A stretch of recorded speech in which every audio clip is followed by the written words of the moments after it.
Good morning, student. How are you? I hope you are fine and fit. Today I am teach in topic integers. Okay? जैसा कि मैंने कल आपको बताया था होल नंबर के बारे में. होल नंबर वो नंबर होता है जिसमें हम काउंटिंग नंबर के साथ जीरो को ऐड कर देते तो पूरा का पूरा जो सेट है वो होल नंबर बन जाता है. आज हम बात करेंगे इंटेजर्स की. इंटेजर्स होल नंबर से ही रिलेटेड है. ध्यान रखिए, मैंने आपको जितनी भी चीजें बताया है वो सभी चीजें एक दूसरे से रिलेटिव हैं, एक दूसरे से बिल्कुल अटैच हैं, है ना. इसीलिए आप उन सभी चीजों को ध्यान से समझिएगा और अपने नोटबुक में उसको नोट करते जाइएगा. नहीं तो कोई भी चीज अगर आपसे मिस हो जाएगी तो आपका पूरा का पूरा जो ये सीरियल बना हुआ है हमारा वो बिल्कुल टूट जाएगा बीच में. इसीलिए उस सर्कल को आप तोड़िएगा मत, उसको ध्यान से समझते जाइएगा, उसको अपनी कॉपी में नोट करते जाइएगा. ठीक है ना.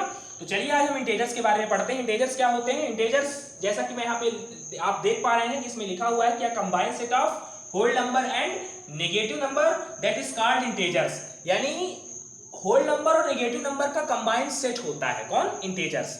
इंटेजर्स को हिंदी में पूर्णांक संख्या कहते हैं.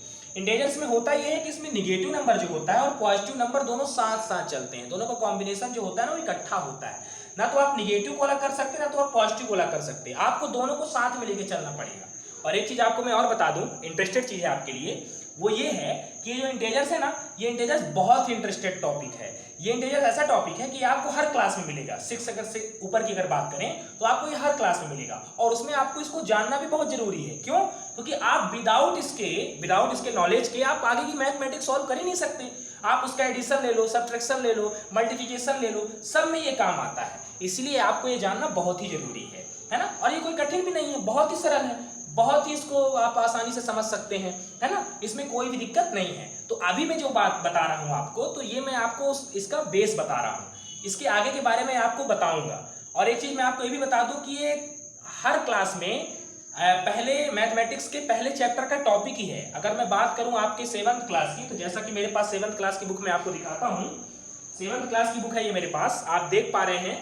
और इस बुक में पहला चैप्टर जो मैथमेटिक्स का है वो इंटेजर्स का है ना. आप देख पा रहे हैं इसमें वीडियोस में ये पहला चैप्टर देख सकते हैं आप, इंटेजर्स का है. यानी आपको इसके बारे में जानना बहुत ही जरूरी है क्योंकि ये आपकी बुक में ही है ना. और इसी तरह से अगर मैं 6th स्टैंडर्ड की बात करूं तो उसमें भी है ना, जैसा कि मैंने आपको पहले भी बताया है. तो चलिए हम इसके बारे में और डिटेल से जानते हैं कि ये जो नंबर है इंटेजर्स, ये होल नंबर और नेगेटिव नंबर दोनों का क्या है? कंबाइंड सेट है. इसलिए आप इसको कह सकते हैं कि combined set of whole number and negative number that is called integers. यानी धनात्मक और ऋणात्मक यानी नेगेटिव और पॉजिटिव नंबर का कंबाइंड सेट जो होता है वो इंटेजर्स यानी पूर्णांक संख्या होती है. ठीक है ना. उसके बाद अब अगला टॉपिक हमारा आता है तो वो है रेशनल नंबर का. रेशनल नंबर भी हमारे लिए बहुत ही जरूरी है. जिस तरह से इंटेजर्स हमारे लिए बहुत जरूरी है, ठीक उस तरह से रेशनल नंबर भी हमारे लिए बहुत जरूरी है. जिस तरह से होल नंबर से इंटेजर अटैच था, ठीक उसी तरह से इंटेजर जो है वो रेशनल नंबर से रिलेटिव है. मेरी बात आप समझ रहे हैं?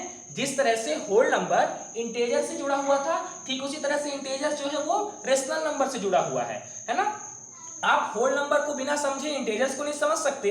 ठीक उसी तरह से विदाउट इंटेजर्स के नॉलेज के आप रेशनल नंबर का भी नॉलेज नहीं फाइंड आउट कर सकते. ओके ना. तो रेशनल नंबर भी किसी न किसी क्लास में, या मैं किसी न किसी क्लास की क्या बात करूं, पर्टिकुलर में 8th क्लास की बात करता हूं. 8th क्लास का पहला चैप्टर है रेशनल नंबर का, है ना. तो आइए इसको भी समझते हैं.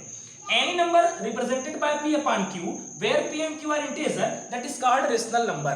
यानी इसका कहने का मतलब ये है कि ऐसी संख्या, any number यानी ऐसी संख्या जिसको हम रिप्रेजेंट कर पाए, जिसको हम दिखा पाए, किसके फॉर्म में? P upon Q के फॉर्म में. और जहां पे उसकी P और Q क्या होने चाहिए? जहां पे उसकी P और Q इंटेजर होने चाहिए. ध्यान रखिएगा यहाँ पे आप कि यहाँ पे आप किसी भी नंबर को नहीं ले सकते. आपको लेना है तो किसे लेना है? इंटेजर्स को ही लेना है. इसीलिए मैंने शुरू में यहाँ पे लिखा है any number represented by P upon Q, है ना, where P and Q are integers. जहां पे P और Q क्या होने चाहिए? इंटेजर्स होने चाहिए. अब ये P और Q क्या होता है? बहुत सारे स्टूडेंट्स के माइंड में एक क्वेश्चन आ गया होगा कि ये P और Q क्या होता है. तो मैं आपको इसके क्लियरिफिकेशन, इसके एग्जाम्पल के तौर पर मैं आपको बताता हूं कि P और Q कोई नंबर नहीं है. यहाँ पे P और Q कोई नंबर नहीं है. जब आप इसको न्यूमेरिकल फॉर्म में रिप्रेजेंट करेंगे तो वहां पे P और Q में आपको कोई ना कोई नंबर रखना पड़ेगा, है ना. वहां पे आपको कोई ना कोई नंबर रखना पड़ेगा.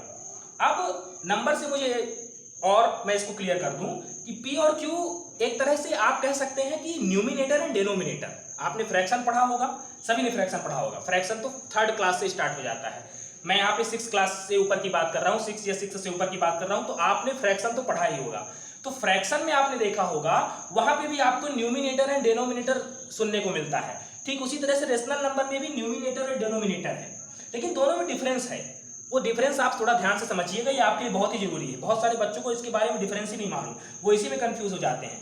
तो रेशनल नंबर में और फ्रैक्शन में डिफरेंस केवल इतना है कि जो रेशनल नंबर होता है उसका पी और क्यू इंटीजर्स होता है, राइट। और जो होल नंबर होता है, जो फ्रैक्शन होता है, तो फ्रैक्शन का पी और क्यू क्या होता है, होल नंबर होता है।